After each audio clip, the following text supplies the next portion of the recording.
ज्या हल्ल्यामुळे तमाम महाराष्ट्रातला बहुजन समाज दुखावला गेलाय त्याला एक नंबरला कारणीभूत हे पोलीस प्रशासन आहे। ज्या पद्धतीने त्यांनी दखल घ्यायला पाहिजे होती त्यांनी दखल घेतलेली नाहीये। पीआय राजेंद्र टाकणे स्थानिक भाजपचे आमदार 3 दिवस अगोदर आरोपी येऊन अक्कलकोटमध्ये रेकी करून जातात। त्यांना ज्या स्थानिकांनी मदत केली आहे त्यांची नावं, त्यांचा सीडीआर, त्यांचे मोबाईलचे डिटेल्स हे डिपार्टमेंटने तपासलेले नाहीत। आमच्या सगळ्यात मोठ्या नेत्यावर हल्ला झालाय आणि प्रशासनानं एका दिवसात जामीन होईल अशी कलम लावली। काल ज्यावेळेस आम्ही काल जाऊन भेटलो त्यावेळेस फक्त 2 आरोपीला काल अटक झाली आणि त्यांना पीसी दिले। आमची एकच मागणी आहे, सर्व आरोपींना मोका लागलाच पाहिजे। सर्व आरोपींना यांची गुन्हेगारी पार्श्वभूमी आहे। यातला एक आरोपी पॅरोलवर बाहेर आलाय।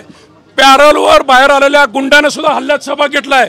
त्याचे सुद्धा फुटेज लपवण्याचं काम पोलीस प्रशासनाने केलंय। प्रवीण दादांना जीवा मारण्याचा प्रयत्न होता पण संभाजी ब्रिगेडचे जे काही ठराविक मावळे होते त्यांनी हल्ला स्वतःवर झेलला आणि प्रवीण दादांचा जीव वाचवला। जिथं निष्क्रिय पोलीस प्रशासन ज्या पद्धतीने वागलंय त्याचा निषेध करून उद्याच्या 18 तारखेला अक्कलकोट आम्ही पूर्णपणे बंद करणार आहोत आणि जोपर्यंत आरोपीला मोका लागणार नाही सगळ्या यातले एकूण एक आरोपी जोपर्यंत डिपार्टमेंट पकडणार नाही तोपर्यंत हे आंदोलन थांबणार नाही।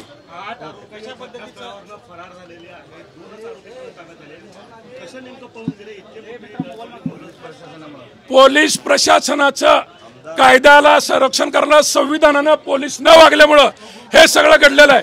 फक्त 2 आरोपी सापडलेत। आमचं म्हणणं एवढं आहे तिथं ज्या पद्धतीनं पोलीस प्रशासनानं त्यांचं कर्तव्य बजावलं पाहिजे होतं ते बजावलेलं नाही। त्याचा गैरफायदा झाला। प्रचंड राजकीय दबाव पोलीस प्रशासनावर होता। पोलीस प्रशासन अजूनही आमचं म्हणणं आहे हे कायद्याचं राज्य आहे का नाही का गुंडांचं राज्य आहे हे त्यांनी डिक्लेअर करावं। या सोलापूर जिल्ह्यातली कायदा व सुव्यवस्था व्यवस्थित ठेवायची असेल तर सर्व आरोपी या प्रकरणातले अटक झालं पाहिजे आणि त्या सगळ्याला मोका लागला पाहिजे। मोका लागला पाहिजे त्याशिवाय हे आंदोलन थांबणार नाही। आजच्या बैठकीला आलेले सर्व राजकीय पक्षाचे नेते, सर्व सामाजिक संघटना, सर्व पुरोगामी विचारसरणीचे, बहुजन विचारसरणीचे मान्यवर यांचा आम्ही आभार मानतो आणि त्याच ताकदीने सगळ्यांनी आश्वस्त केले की आम्ही सगळेजण तुमच्याबरोबर आंदोलनामध्ये सक्रिय आहोत। छत्रपती शिवाजी महाराज की जो सुरुवात अक्कलकोट बंद शुक्रवारी 18 तारखेला जोपर्यंत मोका लागणार नाही तसं मीडियाला पुढचे आंदोलन आम्ही 100% करू। मोहन भागवत यांना चपलीनं मारला। एक मिनिट ऐका, ते कोणीतरी बोलला असेल, कोणीतरी विषयांतर करू नका। आमचं टार्गेट एकच आहे, ह्या आरोपींना मोका लागला पाहिजे आणि त्यासाठी सगळी यंत्रणा शासनाची जर नाही काम केले तर ह्या जिल्ह्यातली कायदा व सुव्यवस्था ढासळायला फक्त पोलीस प्रशासन जबाबदार असेल। प्रवीण गायकवाडांचा देखील म्हणजे राजे यांच्यावरती रोख आहे बोलताना की आयोजकांनी जबाबदारी घ्यायला पाहिजे होती, पोलीस संरक्षण मागलेलं पाहिजे होतं असं प्रवीण गायकवाड वारंवार। प्रवीण दादावर झालेला हल्ल्याचा राग होता त्या कार्यकर्त्याच्या मनामध्ये, कार्यकर्त्याच्या मनामध्ये स्थानिकचा जो कार्यक्रम आहे, स्थानिकचे जे नेते मंडळी आहेत त्यांनी त्यात इन्व्हॉल्व व्हायला पाहिजे, पोलीस स्टेशनला यायला पाहिजे होते। त्याचा गैरसमज झाला, तो स्पॉटवर नव्हता पण जी मंडळी स्पॉटवर होती त्यांनी त्याचं स्पष्टीकरण दिल्यामुळे व्यवस्थित बैठक पार पडलेली। आता सगळ्यांचे गैरसमज दूर झालेले आहेत। मोर्चा नाहीये, अक्कलकोट बंद आहे, मोर्चा नाहीये। जर मोका नाही लागला तर पुढची स्टेप हे मोर्चा असणार आहे। आज जी बैठक झाली त्या समाज गैरसमज काय झाले त्यातून वाद निर्माण झाला। आम्ही ज्या वेळेला माऊली पवार असतील, नाना असतील, राजू जाधव असेल, मस्के असेल, आम्ही सगळ्यांनी बसून CP ऑफिसला निवेदन दिलं आणि जी कलमं लावायला पाहिजे होते ती लावली गेली नाहीत। त्यामुळं आरोपी मोकाट सुटतील त्यावेळेला माऊली पवारने त्याचं हे केलं, पश्चात्ताप त्या ठिकाणी व्यक्त केली।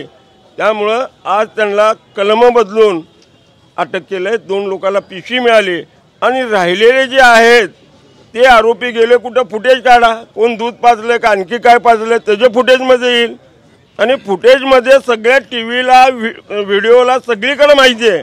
त्यामुळं पोलीस खात्याला पकडायची काही जास्त ही नाही आहे।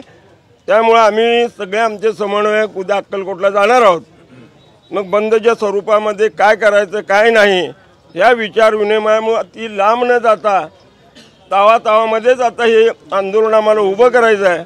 त्यासाठी उद्या अक्कलकोटला जाऊन जी नियोजन बैठक आहे आमची, बाबा उद्या बंद केलं, त्यानंतर आपण काय करायचं, त्यानंतर काय करायचं, अशी सगळी रूपरेषा आम्ही ठरवणार आहोत. एवढंच या ठिकाणी.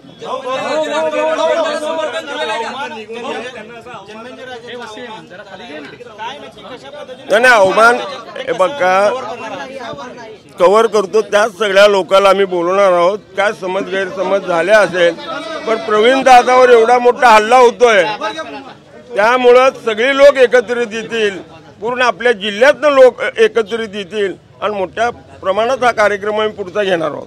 स्थानिक आमदारांवर तुम्ही दोष देताय, नेमके कोण आमदार आहेत आणि त्यांची नेमकी काय भूमिका होती या घटनेमागे? नाही आता बघा, हा तपासाच्या पोलिसाचा भाग आहे, हा तपासाच्या पोलिसाचा भाग आहे.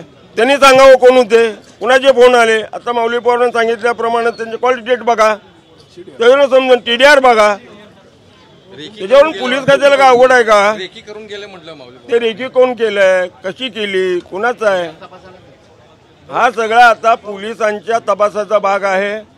त्याच्या पुढे जो निष्पन्न होईल त्याच्या विरोधात आम्ही काय करायचं हे निश्चित ठरवणार. हे बघा, जन्मंजय राजेने मला माऊली आमच्या सर्व प्रमुखांना सांगितलं, त्यांना गोळ्या नाही घेतला, मग त्रास होत होता, म्हणून मी स्वतः त्यांना गाडीत बसवलं आणि त्यांनी सांगितलं की तुम्ही सगळे जे निर्णय घेतले त्या निर्णयात मी सहमत आहे. म्हणून उद्या आम्ही अक्कलकोटला सर्व प्रमुख लोक जाणार आहोत. पुढची दिशा काय ठरवायची, कसं ठरवायची ते बघून तुम्हाला माहिती देतो.